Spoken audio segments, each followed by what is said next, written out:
Salut! Dans cette vidéo, je vous propose de découvrir 15 techniques et effets de jeu à la guitare, aussi bien acoustique qu'électrique. Le but est de vous faire un rapide panorama des différentes possibilités de jeu. Évidemment, chaque technique mériterait une vidéo tout entière. Pour chacune de ces techniques, je vous donnerai des explications, je vous donnerai là où les notations qui existent sur les partitions, et enfin on verra des exemples ou des exercices pour développer cette technique. C'est parti!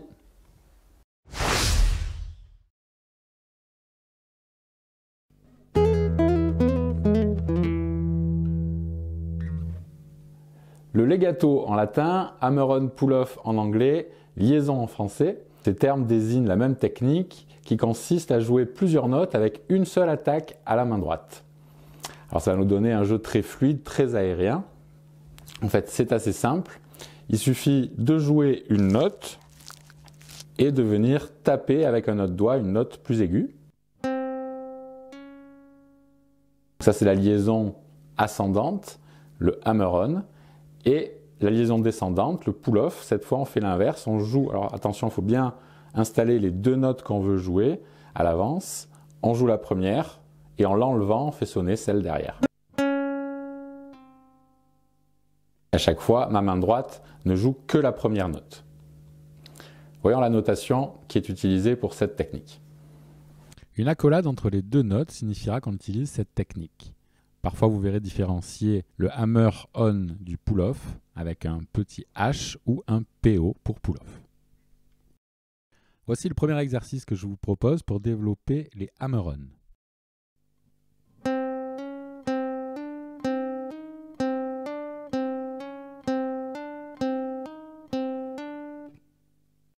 Même chose en pull-off.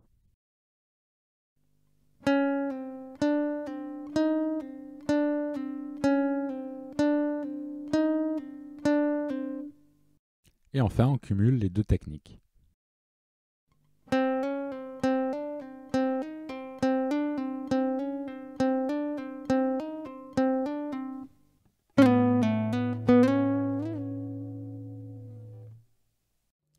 Les glissés en français, glissando en latin, slide en anglais, c'est une technique dérivée du legato puisqu'on va encore jouer qu'une seule attaque à la main droite pour plusieurs notes à la main gauche. Sauf que cette fois, on va venir glisser avec le doigt d'une case à l'autre en restant bien appuyé sur la corde afin de garder le son et de passer d'une note à l'autre avec toujours cette même attaque, comme ça.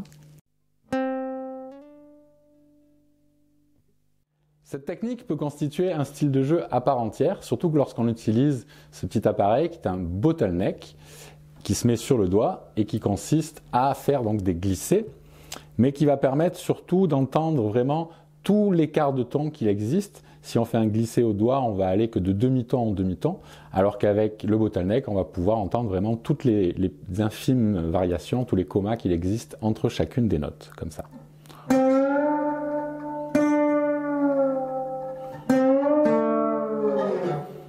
Un trait suffira à désigner un glissé. Vous verrez parfois écrit en plus SL pour slide ou GL pour glisser.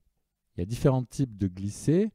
Voici la notation pour un glissé d'une note à une autre en jouant les deux notes au médiator. Ici, on glissera entre les deux notes, mais on ne jouera que la première note. Enfin, ici, on glissera d'un endroit indéfini à la note écrite.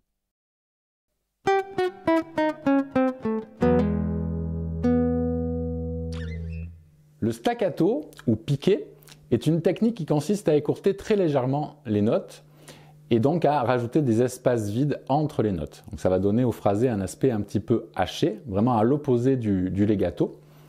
Et pour cela, donc, on va jouer une note et on va arrêter d'appuyer juste avant la fin de sa durée, sans relever le doigt. Évidemment, si on va relever le doigt, on va avoir tendance à faire sonner la corde à vide, donc il faut garder le contact avec la corde, mais arrêter d'appuyer pour arrêter le son.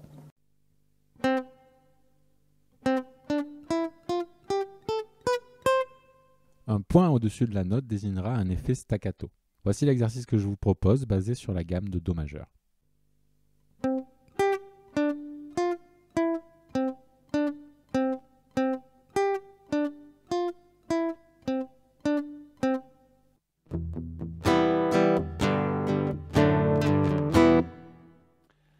Cette technique vient des guitaristes de blues. Elle consiste à venir étouffer les cordes avec la paume de la main droite. Palm, c'est la paume, mute, étouffer. Donc palm muting, on va venir étouffer les cordes avec la paume de la main. Au niveau du chevalet, pas trop avancé, sinon vous allez trop étouffer les cordes, et pas trop reculer, sinon elles vont être trop sonores. Donc on se met au bon endroit, vous allez trouver le juste milieu, et on va arriver à avoir un timbre un peu plus profond, un peu plus mat, un peu plus lourd.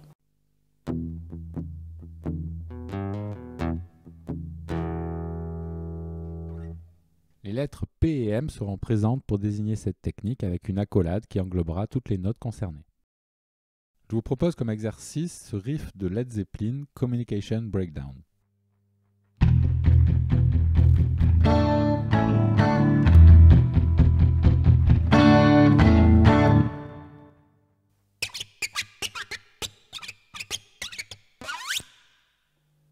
Le pick, c'est le médiator en anglais. Et slide, on l'a vu précédemment, c'est donc un glissé.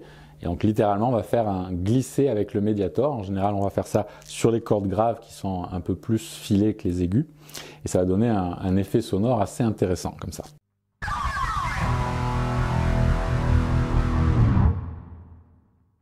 Voici la notation utilisée pour cette technique.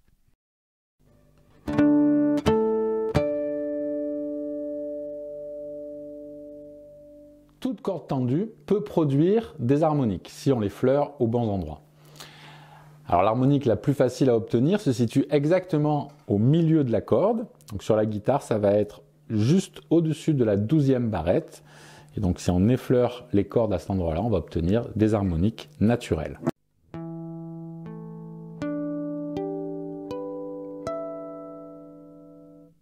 Il y en a différents endroits, on verra ça petit à petit. On va distinguer également d'autres types d'harmoniques, ce qu'on appelle les harmoniques artificielles. Celles-ci vont être jouées à partir de notes appuyées à la main gauche et non sur des cordes à vide. Alors, il y a différentes façons de les faire. La plus commune consiste à effleurer la corde 12 cases plus loin que la main gauche tout en grattant la corde.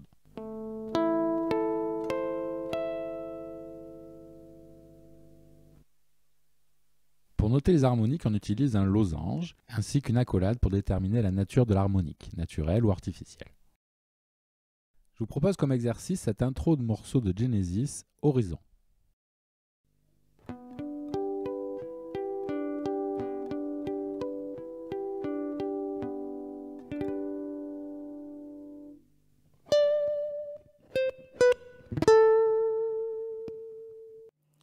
Le vibrato est une légère variation de la hauteur d'une note. Pour cela, il existe différentes manières. Le vibrato dit classique, où on va bouger le doigt de gauche à droite, comme ceci.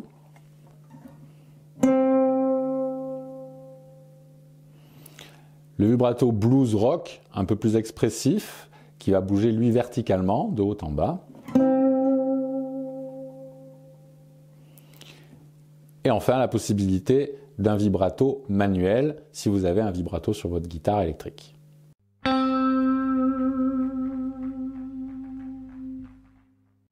La vitesse et l'amplitude du vibrato étant très modulables, on va avoir énormément de variations possibles.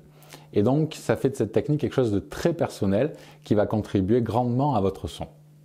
Voici à gauche la notation pour un vibrato manuel et à droite la notation pour un vibrato effectué avec la tige du vibrato, whammy bar en anglais.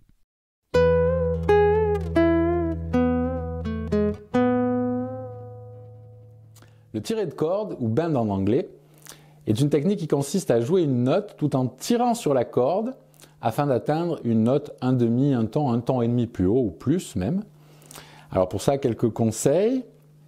N'hésitez pas à utiliser plusieurs doigts pour avoir plus de force pour tirer la corde. Ici, je vais en utiliser 3. Placez votre pouce au-dessus du manche pour faire levier, tout en basculant un petit peu le manche. Ça va aider à ce mouvement de levier avec le pouce. Et dernier petit conseil, essayez de jouer la note à atteindre avant de tirer la corde. Par exemple, ici, je vais essayer de faire un tiré d'un demi-ton. Donc, je vais jouer la case supérieure. Et je vais donc essayer en tirant d'atteindre cette note, ce son. Une fois que j'y suis, je fais un léger vibrato afin de corriger légèrement la justesse pour être vraiment autour de la bonne note. Beaucoup de notations possibles pour cette technique. Ici la plus classique, avec un B pour bend et la note entre parenthèses est la note à atteindre en tirant. Voici les différentes variantes.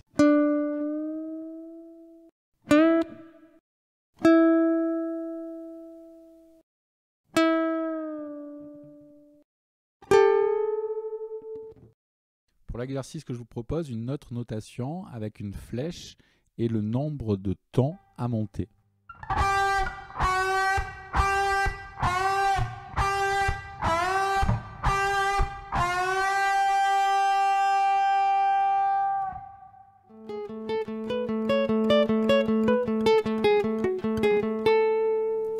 Technique très utilisée par les guitaristes de métal des années 90, comme Paul Gilbert.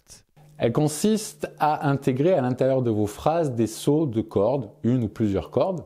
En effet, string, ça veut dire corde et skipping, c'est sauter. Pas de notation particulière pour cette technique. Ici, je vous propose un exercice basé sur un arpège de La majeur.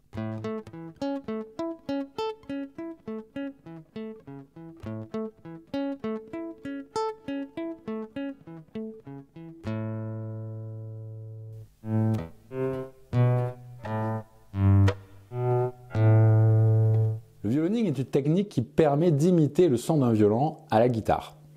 Alors pour cela, on va attaquer les notes avec un volume à 0 et progressivement, on va monter le volume afin d'imiter en fait un coup d'archet tout en éliminant le coup de médiator.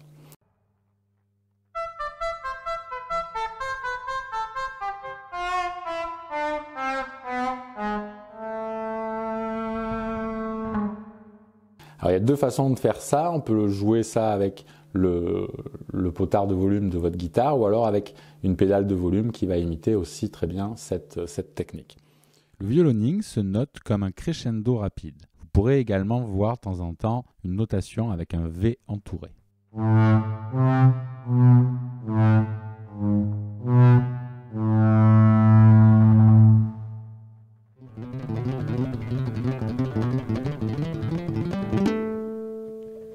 Le trémolo est une technique qui consiste à jouer les notes très rapidement, donnant un effet très soutenu. Alors il existe deux principales façons d'exécuter cette technique. En classique et en flamenco, on va utiliser plutôt les doigts, et donc c'est l'index, le majeur et l'annulaire qui vont exécuter le trémolo, et souvent le pouce va faire un arpège intercalé à l'intérieur de ce trémolo, comme ceci.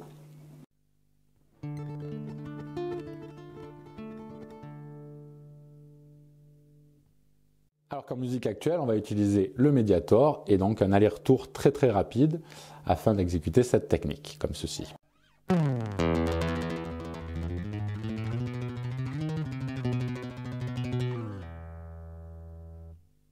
Voici la notation traditionnelle du trémolo. Il existe des variantes. Et l'exercice que je vous propose pour développer cette technique.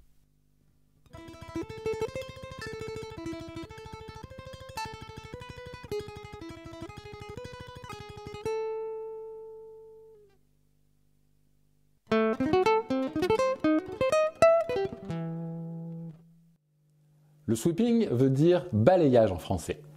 On va donc effectuer un balayage sur plusieurs cordes au niveau de la main droite dans un même mouvement, avec le même sens de médiator, donc vers le bas ou vers le haut. La main droite fera un seul geste. Et la main gauche, quant à elle, c'est là que réside la difficulté, puisqu'elle va devoir articuler note à note afin d'éviter que deux notes rentrent en résonance entre elles.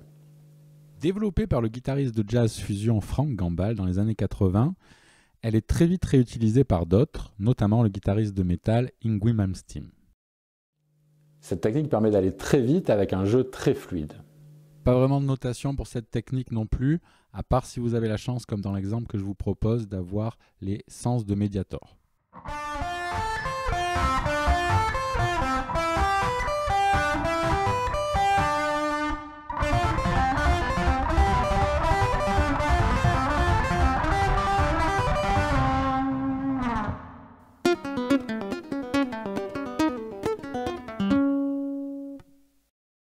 Technique popularisée dans les années 80 par Van Halen, avec le morceau Éruption notamment. Elle consiste à venir jouer une ou plusieurs notes avec la main droite en venant taper soit avec le doigt, soit avec le médiator directement sur la touche.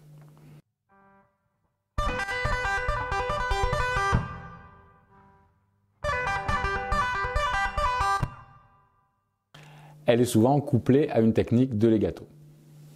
La notation se fait avec un T au-dessus de la note tapée à la main droite. Voici l'exercice que je vous propose.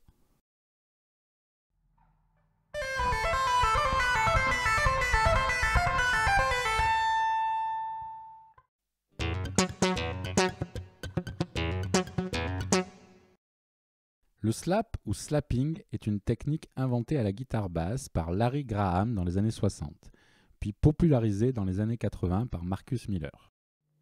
C'est en fait une combinaison de deux techniques. Une qui consiste à venir taper avec le pouce et une qui consiste à tirer avec un doigt, l'index ou le majeur, la corde afin de la faire claquer contre le manche. Et donc on combine ces deux techniques. Et souvent on va combiner aussi ce qu'on appelle des ghost notes, des notes muettes, qui sont des notes jouées à la main droite mais étouffées à la main gauche, comme ça. Et donc on va combiner tout ça.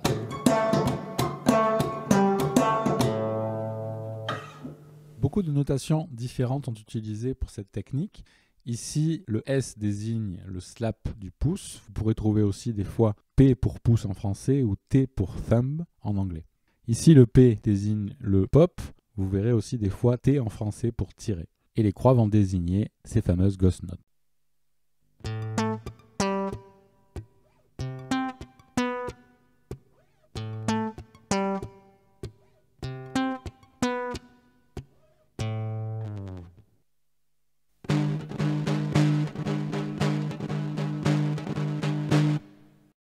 Effet assez méconnu que j'ai découvert avec la pièce Grand Rota de Francisco Tárrega. Cette technique permet d'imiter le son d'une caisse claire. Alors ça marche surtout sur des guitares classiques.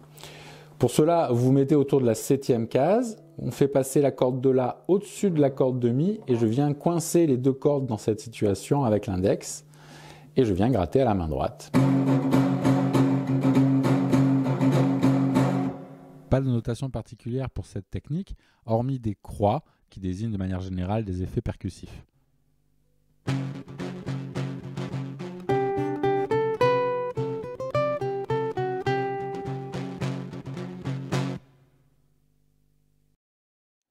Ce cours est terminé, j'espère qu'il vous a plu. Si c'est le cas, n'hésitez pas à vous abonner, à me laisser un petit commentaire si vous avez des questions. Et puis je vous dis à une prochaine. Salut!